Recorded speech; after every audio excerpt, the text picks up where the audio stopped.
बंद करा यार उसको। हेलो दोस्तों, आपके अपने यूट्यूब चैनल पर स्वागत है। तो दोस्तों, आप लोग का जैसा डिमांड था, कमेंट था कि सर पीडीएफ प्रोवाइड करिए और बैच लाइए, तो जल्द ही आपको पीडीएफ भी मिलेंगे।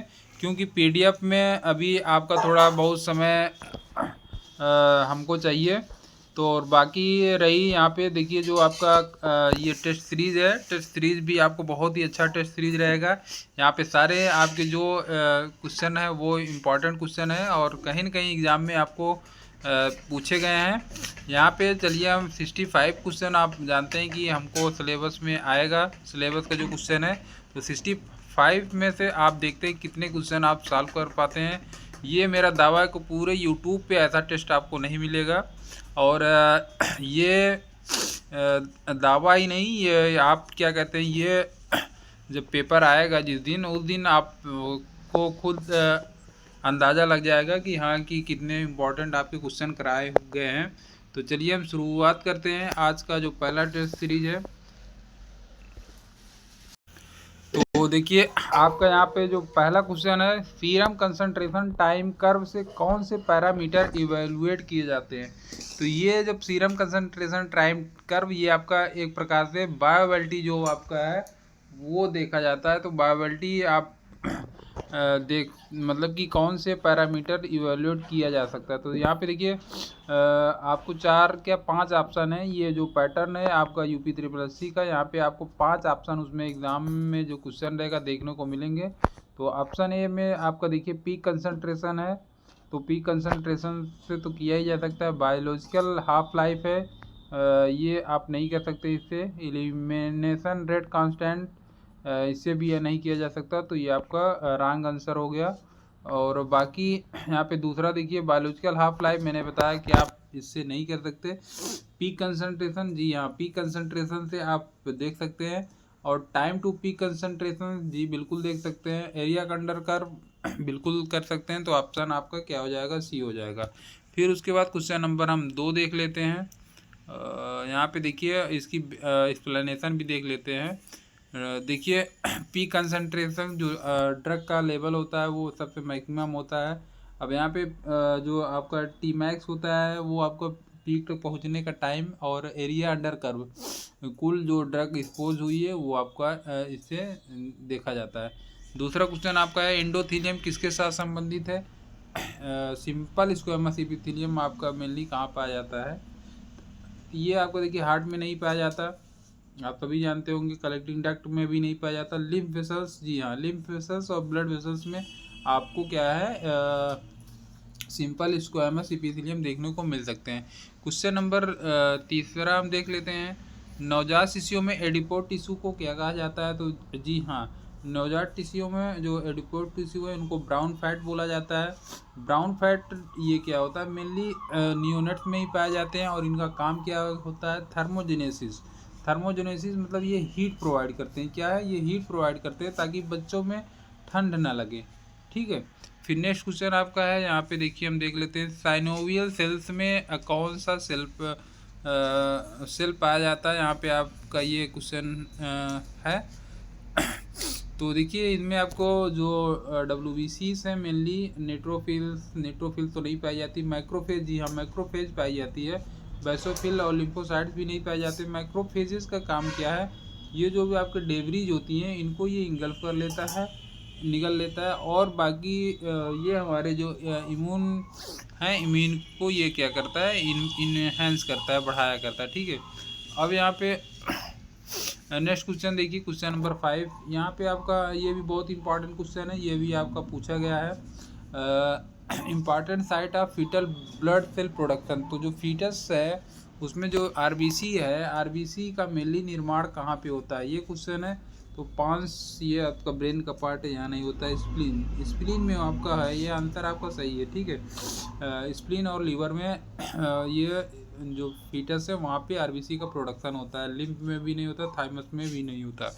और एडल्ट में आपका ये बोन मैरो में इनका फॉर्मेशन होता है।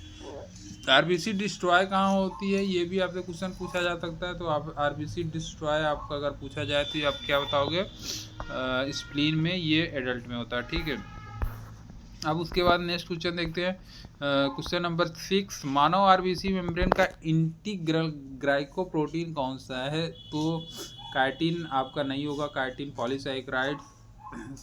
पॉलीसैकराइड्स है।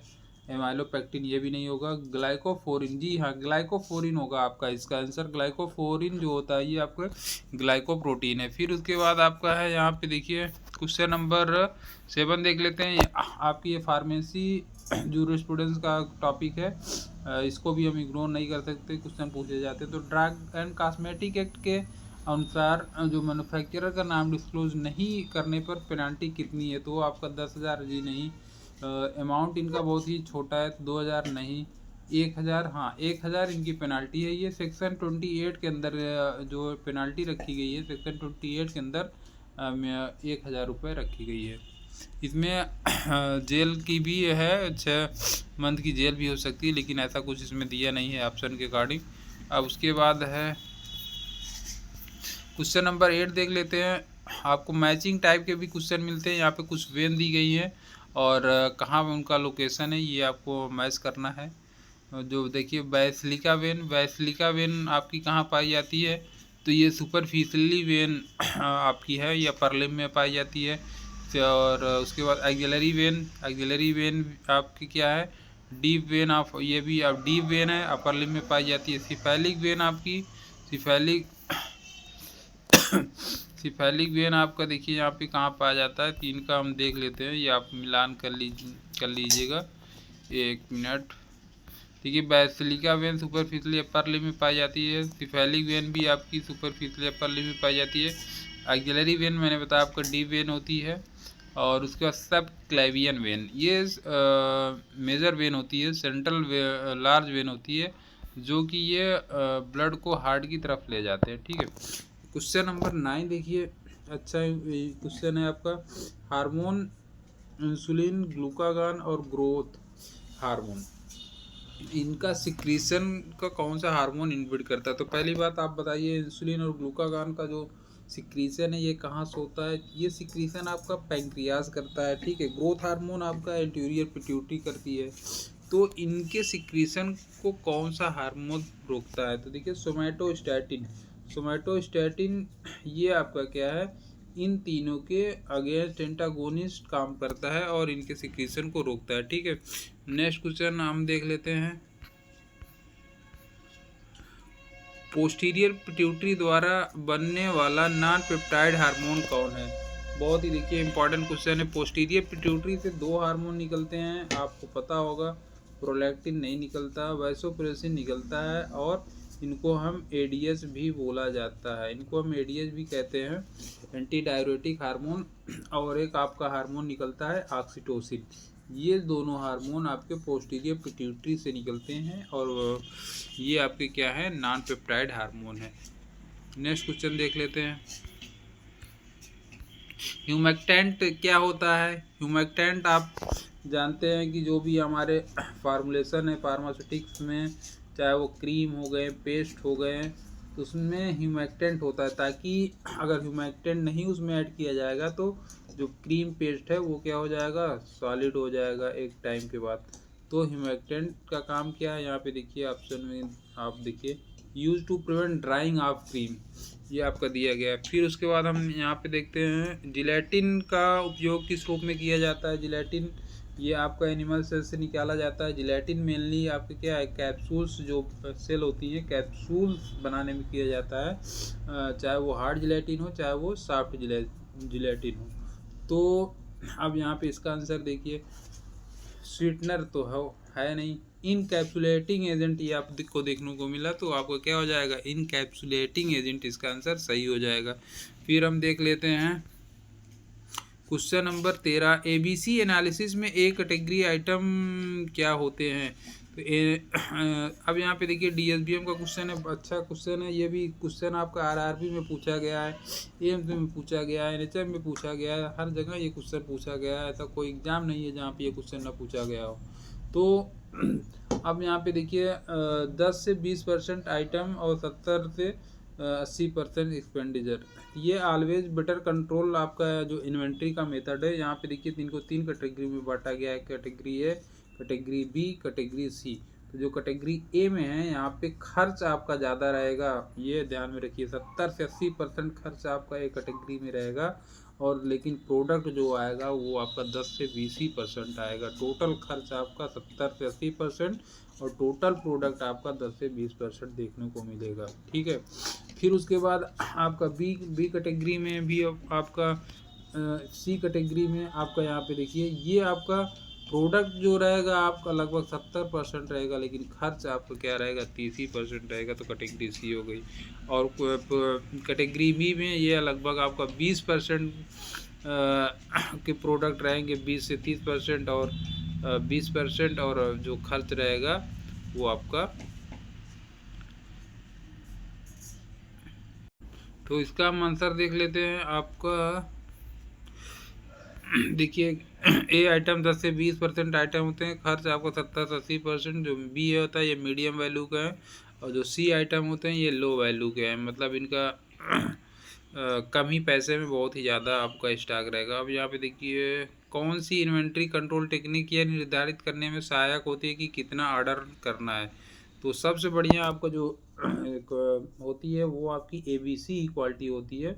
हालांकि यहाँ पे वाइटल VD ये भी आपका इन्वेंट्री कंट्रोल का है, वाइटल एसेंशियल डिज़ायरेबल, ठीक है। और VEN ये कोई इन्वेंट्री कंट्रोल का वो नहीं है, लेकिन EOQ ये भी आपका क्या है, मेथड है इन्वेंट्री कंट्रोल का, इकोनॉमिक ऑर्डर क्वालिटी, ठीक। अब यहाँ पे हम देख लेते हैं क्वेश्चन नंबर 15। यहाँ पे सीडेक्स किसके नाम से जाना जाता है। सीडेक्स जो होता है ये ग्लूटरल्डिहाइड तो होता है, पहले ये दिमाग में आप बैठा लीजिए। अब यहाँ पे आपको देखना है कितने % सोल्यूशन ग्लूटरल्डिहाइड होते हैं।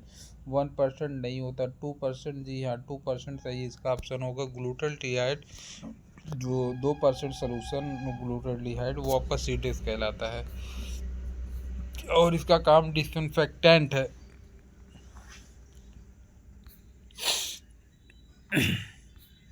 अब यहाँ पे आपको देखिए क्वेश्चन नंबर 16, निम्न में कौन सा फिजिकल सनस्क्रीन है। फिजिकल सनस्क्रीन यहाँ पे देखिए ये भी आपका अच्छा क्वेश्चन है। तो जो आपका टाइटेनियम डाइऑक्साइड है TiO2 इसका फार्मूला होता है, कभी कभी यही दे देता है फार्मूला ही।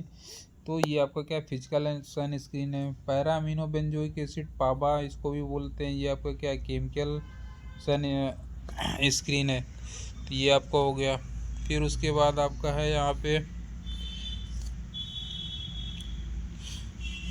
कैलामाइन क्या है जी, बहुत ही अच्छा इंपॉर्टेंट क्वेश्चन आपका है। कैलामाइन आपका बेसिक जिंक ऑक्साइड, जनरली तो लोग बेसिक जिंक ऑक्साइड को ही कैलामाइन माना जाता है, लेकिन अगर जिंक कार्बोनेट ऑप्शन में ना रहे तो आपका बेसिक जिंक ऑक्साइड ही होगा, लेकिन यहाँ पे बेसिक जिंक कार्बोनेट है, तो ये आपका आंसर सही माना जाएगा। क्वेश्चन नंबर 18 देख लेते हैं। समुद्री जल की औसत सैलिनिटी कितनी होती है। अब यहाँ पे देखिए मतलब इसकी जो सैलिनिटी है सी वाटर की 3% नहीं होगी, 3.5%, 2.5%, 2%। इसका आंसर आपका हो जाएगा 3.5%।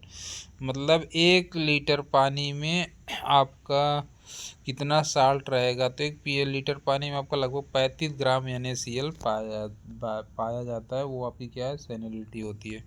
अब यहाँ पे देखिए question number 19, dental hyper sensitivity को दूर करने के लिए कौन सा एजेंट का उपयोग किया जाता है। मतलब अगर आपके दांत में ठंडा गर्म पानी लग रहा है, झंझनाहट हो रही है, तो सेंसेशन उसको सही करने के लिए आपको क्या दिया जाएगा, स्टैंथियम क्लोराइड आपका, ये आंसर आपका सही है ऑप्शन सी।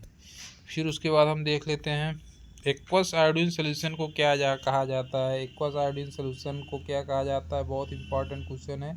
लुगाल सोल्यूशन। लुगाल सोल्यूशन में आपका क्या होता है, आयोडीन और पोटेशियम आयोडाइड प्लस वाटर होते हैं। इनका यूज आपका एंटीसेप्टिक होता है, थायराइड प्रोटेक्शन में आयोडीन की डिफिशियंसी है उसमें।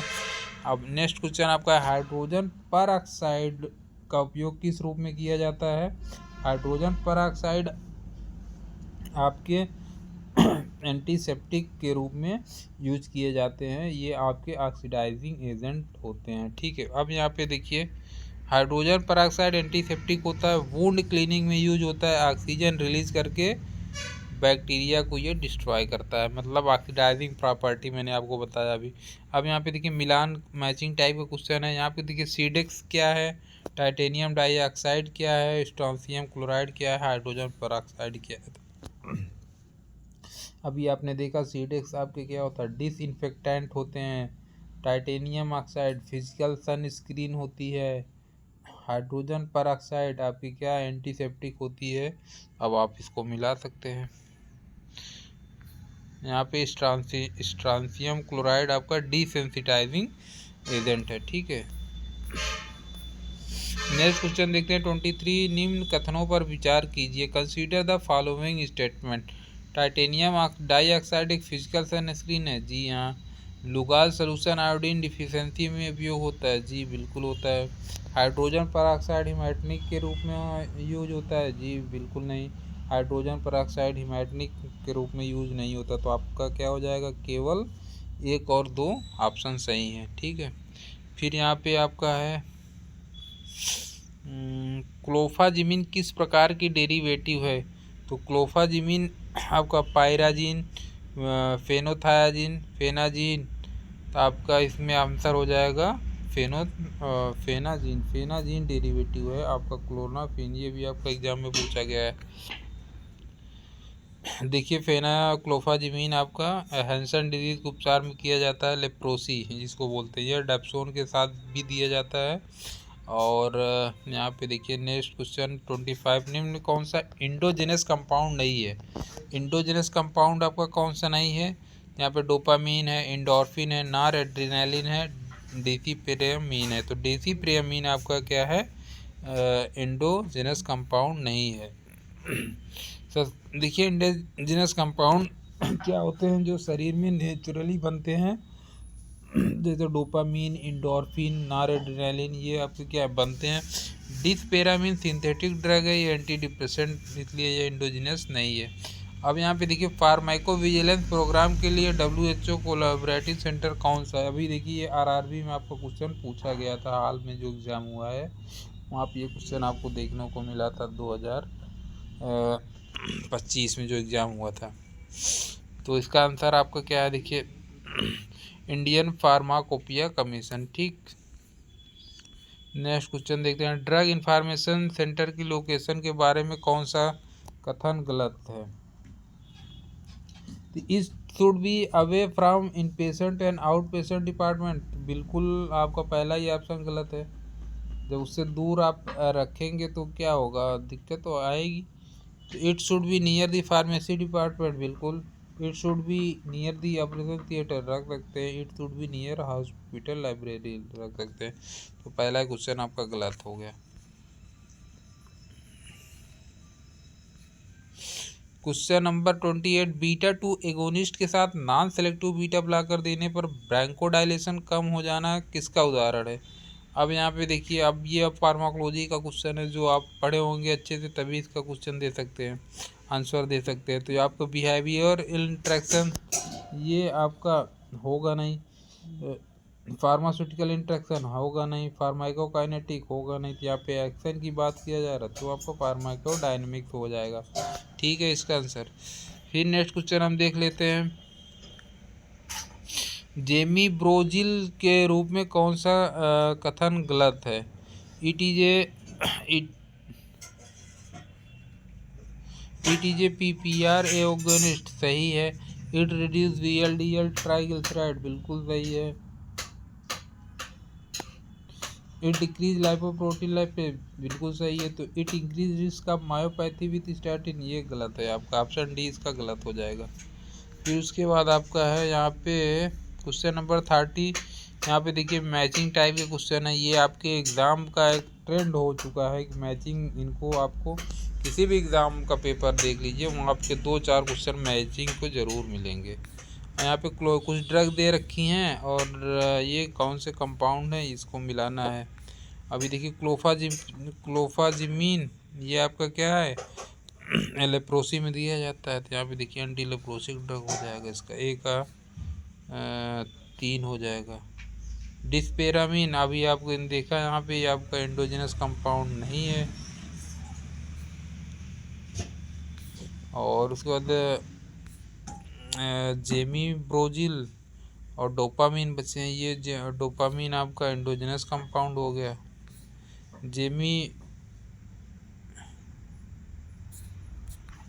ये देखिए इसका ऑप्शन आपका ए हो जाएगा। क्लोफाजिमिन लेप्रोसी हो गया। डिस्पेरामीन आपका एंटी डिप्रेसेंट हो गया। जेमिब्रोजिल लिपिड लोअरिंग हो गया। डोपामीन आपका एंडोजेनस हो गया। क्वेश्चन नंबर 31 देखिए, निम्न कथनों पर विचार कीजिए, विचार करिए।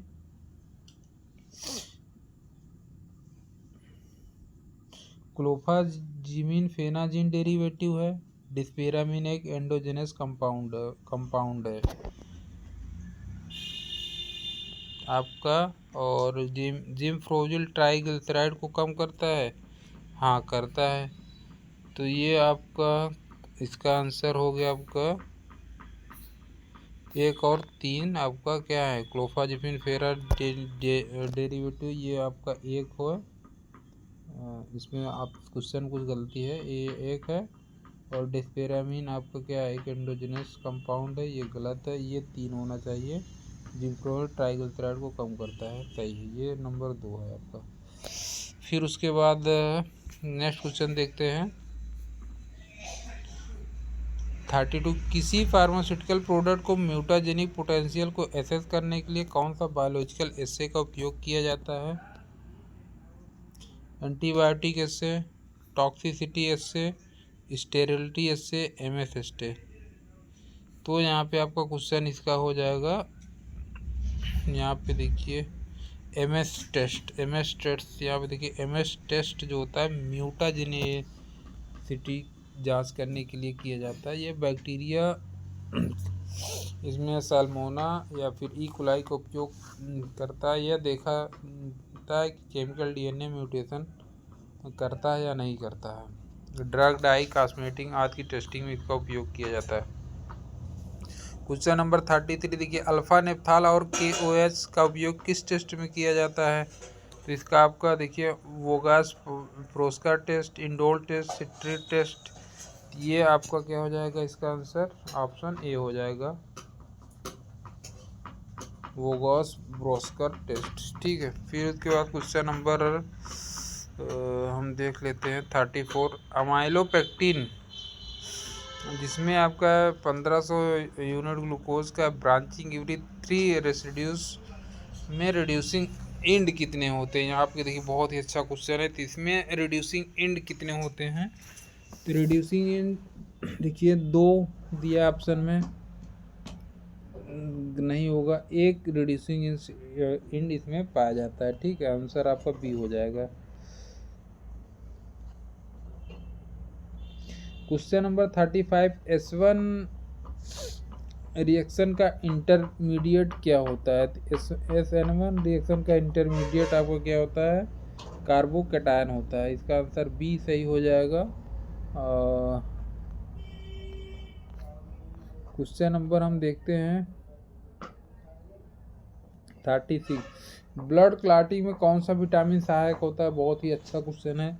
तो यहाँ पे देखिए अगर विटामिन के मिलेगा तो आपको विटामिन के ही मारना है। कभी कभी विटामिन के नहीं रहे तो विटामिन सी अगर मिल रहेगा तो विटामिन सी आपको लगाना। तो इसका आंसर हालांकि विटामिन के हो जाएगा।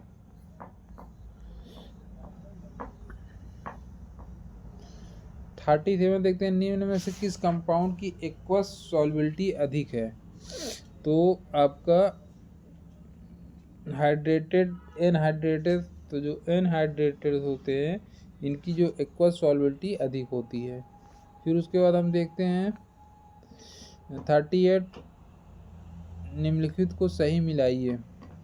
तो यहाँ पे देखिए उन्हीं अभी आपने जो क्वेश्चन ऊपर सॉल्व किया है, एमएस टेस्ट आपका म्यूटाजेन में होता है और वोगस प्रोकोसर टेस्ट S1 रिएक्शन आपने देखा, विटामिन के देखा। तिनका चलिए हम देख लेते हैं। देखिए एमएस टेस्ट म्यूटाजेनिटी के लिए होता है, वोगस टेस्ट एसिटोइन के लिए होता है, S1 जो होता है आपको कार्बोकैटायन के लिए होता है, विटामिन के आपको क्या है क्लॉटिंग में यूज़ किया जाता है। स्टेटमेंट बेस्ड क्वेश्चन देखिए 39, consider the following statement. MS states mutagenicity detect करता है, अभी आप पढ़े हैं, ये तो अब याद हो गया होगा, रटा गया होगा। एमएस स्टेट्स म्यूटाजेनिटी करता है, ठीक है। अब एस1 रिएक्शन में कार्बोकटाइन इंटरमीडिएट, बिल्कुल। विटामिन सी ब्लड क्लॉटिंग में मदद करता है। अब ये देखिए डिपेंड करता है कि यहाँ पे ऑप्शन क्या है। तो देखिए विटामिन, मैंने बताया ना, अगर विटामिन के है तो वो ब्लड क्लॉटिंग में मदद करता है, लेकिन विटामिन सी भी करता है। तो इसको तीनों ऑप्शन आपके सही होना चाहिए, ठीक है।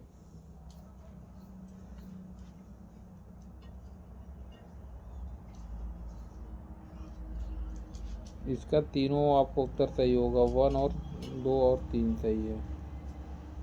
मिसप्रिंट हुआ हो गया है।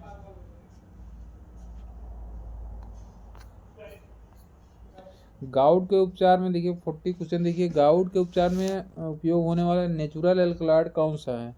तो गाउट आपका जो यूरिक एसिड होती है, यूरिक एसिड जो जॉइंट्स होते हैं वहाँ पे एक्युमुलेट हो जाते हैं और जॉइंट में पेन होने लगता है, तो उसको रिमूव आउट करने के लिए हम यहाँ पे देखिए कॉल्चिसिन यूज़ किया जाता है। सिंकोनिन ये आपका यहाँ से मलेरिया में ये यूज़ किया जाता है, क्लोरोक्विन निकाला जाता है। रेसरपिन आपका एंटी हाइपरटेंसिव जो ड्रग होती है वहाँ पे दिया जाता है। इमेटिन आपका क्या है, ये आपका एंटी डायरियल है, वहाँ पे दिया जाता है। फिर आपका है नेक्स्ट क्वेश्चन 41, निम्न में कौन सा कार्डियक ग्लाइकोसाइड ड्रग है। तो ये फार्माकोग्नोसी के आपके क्वेश्चन अब यहाँ पे हैं। तो कार्डियक ग्लाइकोसाइड ड्रग आपको क्या है, डिजिटैलिस एंथ्रोक्यूनिन ग्लाइकोसाइड है। एडोनायस तो ये भी नहीं है आपका। स्ट्रोपेंथस ये आपका क्या है, कार्डियक ग्लाइकोसाइड है, सी ग्लाइकोसाइड है, ठीक है। इसके बाद क्वेश्चन नंबर 42 देखिए, यहाँ पे एमएस टेस्ट के बारे में कौन सा कथन सही है। यहाँ पे देखिए क्या दिया है, यूज रैबिट फॉर नेप्रोटॉक्सिसिटी, गलत है। यूज बैक्टीरिया फॉर जीनोटॉक्सिसिटी, सही है। यूज रैट फॉर हिपेटोटॉक्सिसिटी, गलत है, बाकी सब गलत है। इसका यूज़ क्या है आपका, use bacteria for genotoxicity. Next question देखिए आपका, एमिनोग्लाइकोसाइड एंटीबायोटिक के रूप में कौन सा कथन सही है।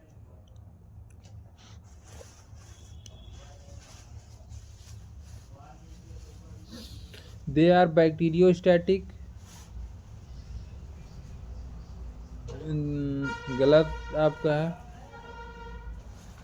More active in acidic medium, ये भी आपका गलत है, दोनों गलत है। ऑप्शन इसका आपका क्या है, डी सही हो जाएगा, इंटरफेयर विद प्रोटीन सिंथेसिस। उसका क्वेश्चन नंबर 44 देखिए, निम्न में कौन सा डिलीरियंट पॉइजन है। निकोटीन, कैफीन, हायोसाइमिन, तो इसका आंसर क्या हो जाए आपका, हायोसाइमिन जो है डिलीरियंट पॉइजन है। हायोसिन आपका क्या है, ट्रोपेन एल्कलॉइड है। एंटी डिसेंट्रिक के रूप में कौन सा ड्रग उपयोग किया जाता है। ये आपको देखिए विनका आपका एंटी कैंसर ड्रग है। डिजिटैलिस आपका कार्डियोटॉनिक है। अर्जुना भी आपका कार्डियोटॉनिक है। कटाइचू आपका क्या है, ये आप एंटी डिसेंट्रिक में यूज़ कर सकते हैं, ठीक है। तो उसका आंसर आपका डी हो जाएगा। उसके बाद आपका है विनका का सही बायोलॉजिकल सोर्स क्या है, ये आप बताइए। सिफेलिस रोजियस, गलत। कैथरेंथस रोजियस, जी इसका तो कैथरेंथस रोजियस आपको सही हो जाएगा, आंसर भी सही है। फिर भी आपका मिलान क्वेश्चन है। कॉल्चिसिन मैंने आपको बताया अभी, कॉल्चिसिन जो होता है गाउट के लिए दिया जाता है। कैटाइचू आपका है एंटी डिसेंट्रिक में दे सकते हैं, डिसेंट्रिक। विनका आपका एंटी कैंसर ड्रग। मिला लेते हैं, देखिए यहाँ पे कॉल्चिसिन गाउट, हायोसाइमिन डिलीरियंट हो गया, कटैचू anti dysentery, विनका anti cancer. 48 question देखिए, निम्न कथनों पर विचार कीजिए। कॉल्चिसिन गाउट के उपचार में उपयोग किया जाता है, जी बिल्कुल किया जाता है। Amino glycoside antibiotic protein synthesis को कन्वर्ट करती है जी। कैटेचू आपका कार्डियोग्लाइकोसाइड है नहीं। तो आपके ये दो ऑप्शन, एक और दो सही है।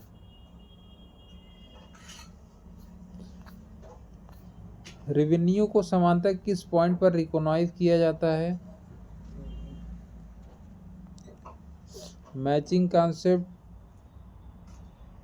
Going concern concept, revenue concept. इसका आंसर आपका क्या हो जाएगा? Revenue concept. रेवेन्यू देखिए बिजनेस से प्राप्त आय होता है, इसे पॉइंट ऑफ सेल और रिकॉग्नाइज किया जाता है। ये अकॉर्डिंग अकाउंटिंग का रेवेन्यू कॉन्सेप्ट है। अब यहाँ पे देखिए बहुत ही इंपॉर्टेंट क्वेश्चन आपका है 50।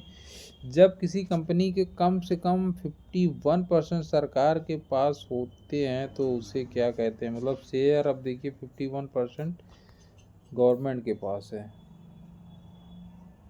तो उसको क्या बोला जाता है? Public corporation, government company, public company, department office. तो ये आपको क्या हो जाएगा? पब्लिक। 51 आया, पब्लिक आई, तो पब्लिक कंपनी इसका आंसर आपका। सॉरी गवर्नमेंट कंपनी आपकी ये हो जाएगी, गवर्नमेंट कंपनी।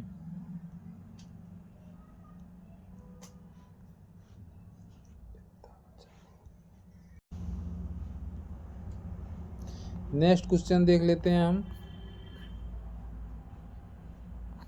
जीएमपी का पूरा नाम? तो गुड मैन्युफैक्चरिंग आपका प्रैक्टिस है जीएमपी। नेक्स्ट क्वेश्चन आपका देखिए, ड्रग स्टोर में ड्रग को रखने के लिए किस प्रकार की कंडीशन की आवश्यक है? इसमें आपका हो जाएगा lightning, ventilation and temperature control. Option B सही हो जाएगा। नेक्स्ट क्वेश्चन आपका देखिए 53, मिडिल मैन किसके बीच लिंक प्रदान करता है? तो मिडिल मैन आपका क्या है? मैन्युफैक्चरर और कस्टमर के बीच लिंक प्रदान करता है। क्वेश्चन नंबर 54 देखिए, वाटर अटैक टेस्ट किसके एल्कालिनिटी को पहचान के लिए उपयोग किया जाता है? तो ये आपका क्या हो जाएगा? Option C, type second class. यहाँ पे देखिए वाटर अटैक टेस्ट है क्या? 121 डिग्री सेल्सियस पर टाइप 2 ग्लास की एल्कलिनिटी जांचता है। ग्लास कंटेनर की क्वालिटी चेक के लिए उपयोग किया जाता है। उसके बाद बैंकिंग में ओवरड्राफ्ट का अर्थ क्या है? बैंकिंग में ओवरड्राफ्ट का अर्थ क्या है? ये तो बहुत ही अच्छा क्वेश्चन है।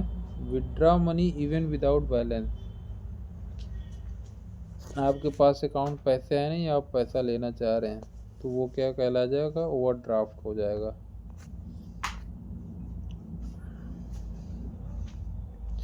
क्वेश्चन नंबर 56 देखिए, GMP overdraft, government company, middleman. अब यहाँ पे देखिए डायरेक्ट आपके हम व्याख्या पे आते हैं। जीएमपी जो होता है ये आपका क्या है? Good manufacturing practice quality system से। Overdraft no balance without travel. Government अगर 51% आपके शेयर है तो वो गवर्नमेंट कंपनी कहलाएगी। मिडिल मैन क्या है? ये लिंक करते हैं मैन्युफैक्चरर और आपके जो रिटेलर होते हैं। 57 आपका देखिए स्टेटमेंट बेस्ड क्वेश्चन है।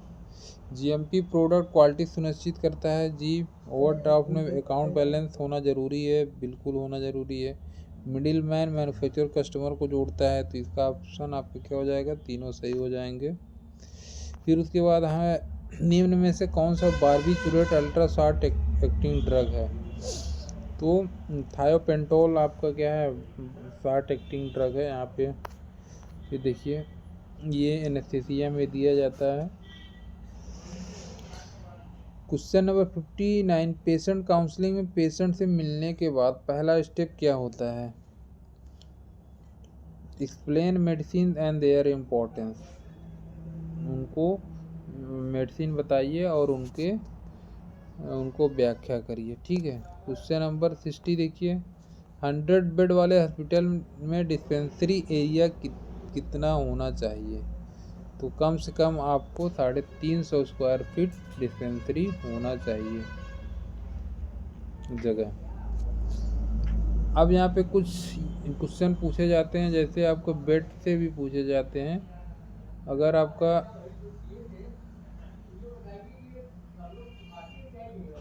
फार्मासिस्ट पूछा जाता है, नंबर ऑफ फार्मासिस्ट, जैसे आपका 50 बेड का हॉस्पिटल है तो उसमें कितने फार्मासिस्ट होने चाहिए।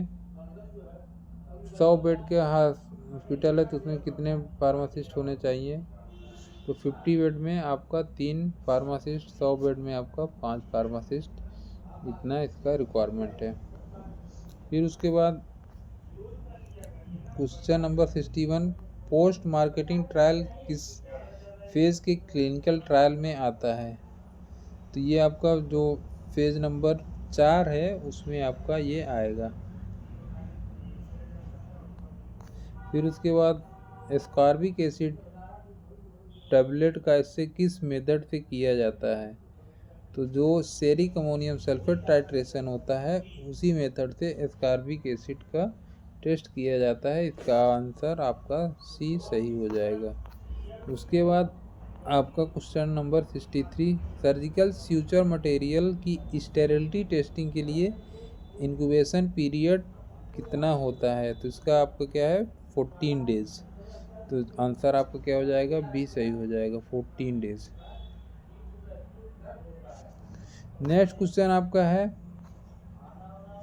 64, भारत में गवर्नमेंट टीचिंग हॉस्पिटल के लिए पहला हॉस्पिटल फार्मूलरी कहाँ प्रकाशित हुआ था 1997 में। तो इसका आंसर आपका क्या हो जाएगा, गवर्नमेंट मेडिकल कॉलेज तिरुवनंतपुरम। ये आपका आंसर सही हो जाएगा, बी। लास्ट क्वेश्चन आपका है 65, निम्न में से कौन सा बैक्टीरियल फोलिक एसिड सिंथेसिस को इनहिबिट करता है।